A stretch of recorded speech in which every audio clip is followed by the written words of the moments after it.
O auxílio da internet ao ensino da matemática é o que destacamos nesta edição da Rede Escola, a nossa revista semanal de educação. E você vai conhecer também a adolescente escritora de Brasília, que acaba de lançar seu primeiro livro de contos. Eu me sinto muito mais próxima das palavras quando eu escrevo na máquina, porque ela não está presa dentro de uma tela, um mundo virtual. E mais, o programa que leva estudantes da rede pública do Rio de Janeiro a conhecer o mar. Eu fiquei muito ansiosa, eu não consegui dormir direito ontem porque tá sendo uma coisa muito mágica. Eu nunca vim aqui no Aquarrio, então tá sendo muito legal. A matemática definitivamente caiu na internet. Esse é o assunto da última reportagem da série sobre o ensino da disciplina. Hoje, são dezenas de sites, blogs, portais e até redes sociais dedicados ao assunto, ao estudo da matemática. O objetivo é apoiar estudantes que tenham dúvidas e queiram aprender ou apenas que sejam apaixonados pelos números. Pois é, Ernesto. O Instituto de Matemática Pura e Aplicada, o INPA, mantém portais acessíveis a todos. E ainda há professores que usam a internet como sala de aula e fazem sucesso. Vamos ver melhor na reportagem. Eu costumo tirar dúvidas de matemática pela internet, assistindo videoaulas no YouTube, acessando sites que tem as respostas com a explicação de alguns problemas. Porque sempre quando eu encaro um desafio que eu não consigo descobrir o que preciso, eu vou e uso a internet como se fosse uma espécie de livro. Eu acho que é bem mais descontraído do que você sentar numa biblioteca, pegar um livro, aquela coisa maçante. Eu acho que a internet traz isso. Tem plataformas digitais, sites de dúvidas ou fóruns que você coloca a questão e geralmente eles colocam a resolução comentada. Então, quando você não tem o acesso a um professor particular ou alguém que consiga tirar essa dúvida, a internet ela é um meio mais facilitado, porque você não precisa se locomover ou sair da sua casa para você chegar a esse conhecimento. Na internet a gente consegue ir ainda além da sala de aula, porque eu não tenho limitação de espaço, de tempo, eu consigo me aprofundar o quanto eu quiser. Então, se a internet substitui a sala de aula, no contato humano ainda não. Porém, em termos de conteúdo, de profundidade do conteúdo, dos assuntos abordados, eu tenho certeza plena que sim, a internet é ainda melhor do que a sala de aula. Uma das aulas de matemática mais acessadas na internet é a do professor Rafael Procópio. Uma aula descontraída, com a linguagem que atinge em cheio os jovens. Beleza, galera? Vem com o Procópio agora, que o nosso aulão vai tratar de adição e subtração de polinômios. Um assunto importante que muita gente buga. Para isso tem Procópio, o desbugador da matemática. A internet pode ser extremamente útil. Eu não acho que seja suficiente. Acho que num médio prazo, a criança ou o jovem precisam de uma orientação da parte de um professor e da interação com o ser humano, com o professor como ser humano. Não, o professor é fundamental. Quer dizer que todos os casos de sucesso que eu tenho conhecido, há sempre por trás do aluno um professor estimulando, um professor ensinando, um professor orientando. Quer dizer que o professor, o papel dele, além de ensinar, é indicar os caminhos. De 8 em 8 horas, é diferente você tomar 8 comprimidos de 2 em 2 horas. A gente procura uma coisa na internet e a gente não consegue solucionar, tem a resposta, tudo, mas a gente não consegue entender. O professor ele explica direitinho pra gente. Isso. Se a gente não entender, ele explica novamente. A internet não, tem lá os sites, tudo escrito, se você não conseguir entender, não entendeu. Existem sites confiáveis, então eles podem ter acesso a sites onde ensinem uma matemática que faça sentido, não decore matemática, porque matemática não é decorar, matemática é um tripé, conceito, instrumentalização e aplicação. Nós temos desenvolvido ferramentas que são disponibilizadas na internet. Nós temos primeiro o portal da matemática, onde é matematica.ubmep.org.br, onde nós disponibilizamos mais de 1000 vídeos que cobrem o currículo da matemática do 6º ano do ensino fundamental ao 3º ano do ensino médio. Mas é muito importante nós alcançarmos também as crianças menores, do primeiro ciclo. É nessa fase que a criança se posiciona em relação à matemática e isso é muito função da informação a que tem acesso, dos professores, etc. Então a gente quer estar presente nesse momento crítico da formação da criança. Nós criamos o projeto Livro Aberto de Matemática. É um projeto que vai elaborar livros que vão cobrir, de novo, do 6º ano do ensino fundamental ao 3º ano do ensino médio, mas livros com 3 propriedades. Primeiro, são livros abertos, eles estão disponíveis na internet para todos os alunos e professores que queiram utilizar. Depois, é um livro colaborativo. Isso significa que um professor pode mandar sua contribuição, pode escrever um capítulo e oferecer esse capítulo para o livro aberto, ele vai ser julgado por um comitê e, se for aprovado, vai ser incorporado. Ele pode também copiar o livro e modificar o livro. É como um programa de computador em que você pode criar a sua própria versão. A TV Escola também está presente no ensino online de matemática com percursos educativos do programa Hora do Enem. É uma plataforma que pode ser acessada na página da TV Escola, pelo computador ou pelo celular. E é dirigida àqueles que desejam explorar os conteúdos da educação básica a partir de questões das últimas edições do Enem. Vamos ver como funciona. E para explicar como é que funciona o portal, estou aqui com o professor Valmir, que é curador do projeto. Professor, o que são os percursos educativos? Bom, os percursos educativos são como mapas. Quando a gente pensou os percursos, nós queríamos que a pessoa entrasse nesse material e pudesse estudar originalmente para o Enem, mas ela pode estudar para qualquer outro concurso, ou mesmo estudar matemática para o ensino médio, ou fazer revisão da matemática como um todo, da matemática básica, da educação básica. Então a ideia era um mapa mesmo, né? Então, quando você entra nos percursos a partir do hotsite.tvescola.org.br, percursos, hoje você entra já num mapa da matemática. São as ilhas, né? Esse é um arquipélago da matemática dentro de um mapa mundi do conhecimento, né? Nesse arquipélago você vai encontrar geometria, grandezas e medidas, estatística e probabilidade, e você tem números, probabilidades. Só que esses números aqui, 27,1%, 15,5%, é o percentual de vezes que aparece esse tema nas provas do Enem de 2013 até 2017. Vamos dar um exemplo simples, entrando aqui em geometria, grandezas e medidas. Aí a nossa ideia é o seguinte: digamos que você queira estudar geometria desde o início. Você, olha, não sei, eu sou uma negação em geometria, o professor nunca deu geometria na sala de aula. Então você tem um percurso, você pode começar por ângulos, depois triângulos, teorema de Pitágoras, polígonos, etc. Mas digamos que você teve um bom professor de geometria, você estudou ângulos, já sabe tudo de ângulos, estudou triângulos e você quer então ir para teorema de Pitágoras. Você pode clicar em teorema de Pitágoras, mas aí você fala, eu não lembro direito triângulos, então vamos entrar em triângulos. Os triângulos caem 1,8% da prova. É pouco, mas lembre-se que cada pontinho vale no Enem. Ele pode deixar você dentro de um curso ou tirá-lo do seu sonho, pelo menos originalmente. E aí você vai ver que as questões são divididas em 3 grandes grupos: as questões fáceis, as questões médias e as questões difíceis. Vamos entrar numa questão, por exemplo, essa questão aqui, né? Então vem o enunciado da questão, evidentemente uma questão sobre triângulos, que caiu no Enem de 2014, a gente sempre indexa pela prova azul, essa é a questão número 147, né? E aí tem lá uma série de opções. Ok, você pode tentar fazer a questão, estudar a questão, mas também você pode chutar. Tem muita gente que tenta fazer isso, eu não recomendo, né?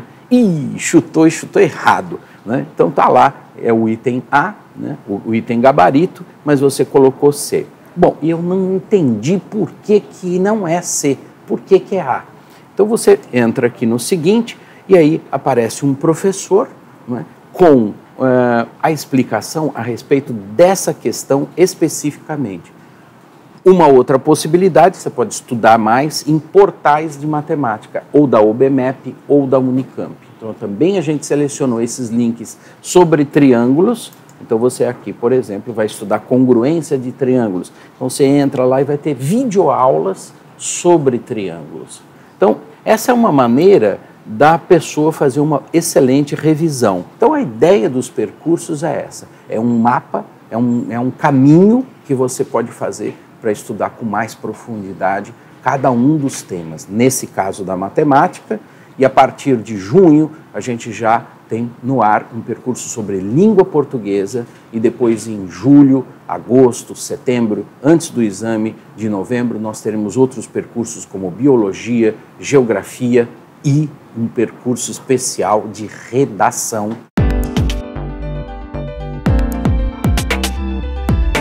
O professor de matemática Júlio César de Melo e Souza nasceu no Rio de Janeiro no dia 6 de maio de 1895, mas foi com o pseudônimo de Malba-Tahan que Júlio ficou conhecido. Além de inventar este nome, criou também uma história fictícia para seu personagem. Em sua biografia, Malba-Tahan era prefeito de El Medina, na Arábia, tendo estudado em Constantinopla e no Cairo e viajado pela Rússia, Japão e Índia.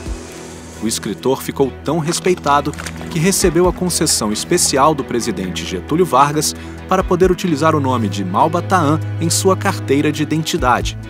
Sua criatividade parecia não ter limites.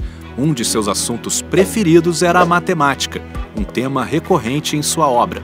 Em seu livro mais conhecido, O Homem que Calculava, ele apresenta por meio das proezas de um personagem persa que se devota aos cálculos matemáticos uma infinidade de questões e desafios, seguindo o estilo das narrativas das Mil e Uma Noites. Em sua homenagem, o dia 6 de maio, que marca seu nascimento, foi estabelecido como o Dia da Matemática pela Assembleia Legislativa do Rio de Janeiro.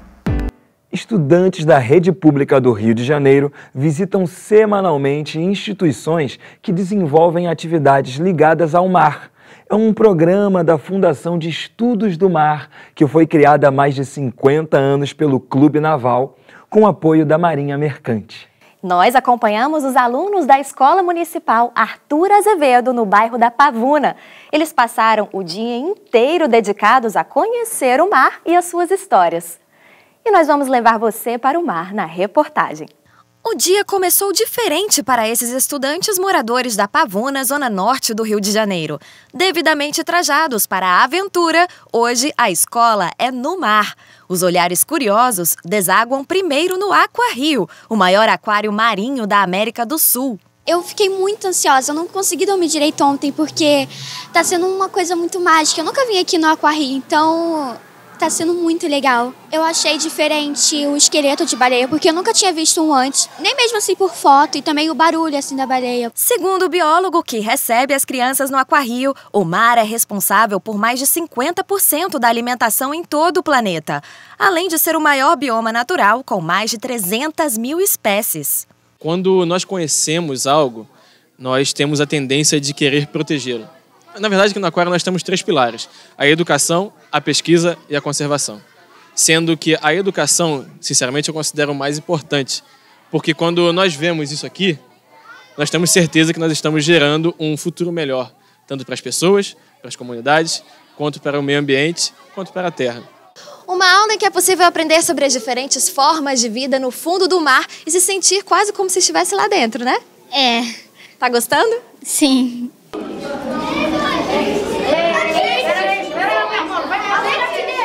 Parece que o bicho vai te morder, mas a sensação é bem legal. O programa Escola no Mar é coordenado por meio de um instituto sem fins lucrativos da Marinha do Brasil. A ideia foi de proporcionar o gosto pela vida no oceano de forma educativa e divertida. Chegamos a um dos momentos mais esperados do dia. Estaremos a bordo do rebocador centenário Laurindo Pita, que serviu à Primeira Guerra Mundial e mantém a sua estrutura original em pleno funcionamento até hoje, como parte da aula do programa Escola no Mar. Estudantes, hora de navegar! Criança que vem para cá, dependendo da escola, eles vêm para cá, isso aqui pode abrir um horizonte para ele que ele não espera. Só de saber que eu estou em vários lugares, eu nunca tinha vindo em barcos assim. Foi muito legal. Foi uma aula passeio, né? Foi um momento único e, digamos, histórico, porque a gente pôde colocar em prática tudo que as crianças vêm aprendendo, né, nas apostilas, né, do município do Rio de Janeiro, e aí eles puderam visualizar, né, na prática. Eu acho que para eles se torna assim um sonho virando realidade. Esse passeio não sai da memória, não. A criança termina o passeio, mas o passeio não termina com ela, não termina, continua com ela. Isso vai na mente. Eu vou sempre guardar esse passeio na memória. passeios educativos e visitas técnicas, eles são muito importantes porque é uma maneira do aluno visualizar melhor a matéria que ele vê na teoria durante anos e anos e ele conseguir entender melhor o que está acontecendo e poder interpretar mais firmemente, podendo olhar o que está acontecendo ali, o que houve de matéria, de conteúdo. Apesar de ainda não ter tido nenhum passeio, eu acho importante para os alunos aprenderem na prática aquilo que eles veem dentro de sala de aula, que eu acho que é uma forma mais dinâmica de ensino. Eu acho que é sensacional porque você consegue realmente ver de maneira prática, né? Por tudo aquilo que você está estudando em teoria na sala de aula. Acho muito importante, né, ver a praticidade que a gente aprende em aula, né? A gente aprende mais a teoria, lá a gente vê realmente essa importância histórica das coisas, assim. Inclusive, a gente vai fazer um passeio para Petrópolis do curso inteiro, né? Visitar museu, essas coisas. Acho muito importante para sair um pouco da sala de aula e ver, né, como funciona. Adiciona na matéria que a gente tem em teoria, né? Que às vezes não chega assim a entrar muito na cabeça do aluno a importância daquilo na prática, né, na realidade, né? E eu, por exemplo, na minha turma, nesses 3 anos até agora não teve nenhum passeio educativo e eu acho uma pena, porque é alguma coisa que fica muito mais na memória dos alunos. E a gente vai conhecer agora uma história muito interessante, que incentiva todo mundo que tem aquele hábito de escrever os textos e guardar na gaveta, até finalmente criar coragem e publicá-los. Foi o que fez uma jovem adolescente de Brasília de 15 anos. Maria Eduarda Marinho lançou este mês o seu primeiro livro de contos, escrito à máquina, nos intervalos das aulas de violão, de canto, de desenho, de pintura. Ela conversou com a repórter Ivana Diniz. A escrita sempre esteve muito presente na minha vida e eu sempre amei escrever, assim como eu sempre amei ler. E eu acredito que sem a escrita eu não seria metade da pessoa que eu sou hoje. Oi, a Maria Eduarda Marinho, que a partir de agora eu vou chamar de Duda, tá bom? Você me permite? Claro. Ela tem o primeiro livro lançado, Contos de uma Máquina de Escrever.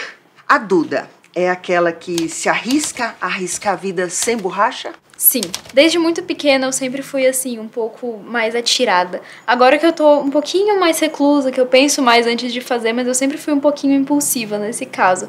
E eu acho que não é um defeito meu, é mais uma virtude. Que eu não tenho muito medo de fazer as coisas, eu só vou. Então esse primeiro conto que a gente lê aqui é mesmo assim, arriscar aquela pessoa que você descreve. Isso. É autora. Autora. É uma apresentação minha pra pessoa que tá lendo se sentir um pouco mais próxima de mim.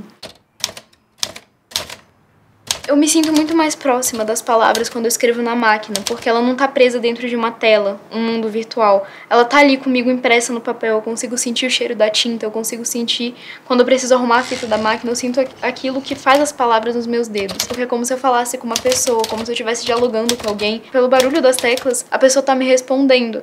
Romeu e Julieta ou o Morro dos Ventos Uivantes? O Morro dos Ventos Uivantes. Por quê? Porque o Romeu e Julieta, ele é uma coisa muito puxada pro trágico e também um amor muito idealizado. O Morro dos Ventos Uivantes possui várias histórias de romance dentro do livro, que são histórias de romance real. Ainda que seja um pouco mais trágico, um pouco mais dramático do que acontece na realidade, é uma coisa que puxa muito mais pro que é de verdade, que é o sofrimento, foca no sofrimento dentro do romance, também nas partes boas, na falta absurda que a pessoa que a gente ama faz. E também na felicidade absurda que a gente sente quando ela chega e talvez de vez em quando medo. E eu acho que isso é muito mais interessante do que um amor idealizado, só aquele amor muito focado na paixão.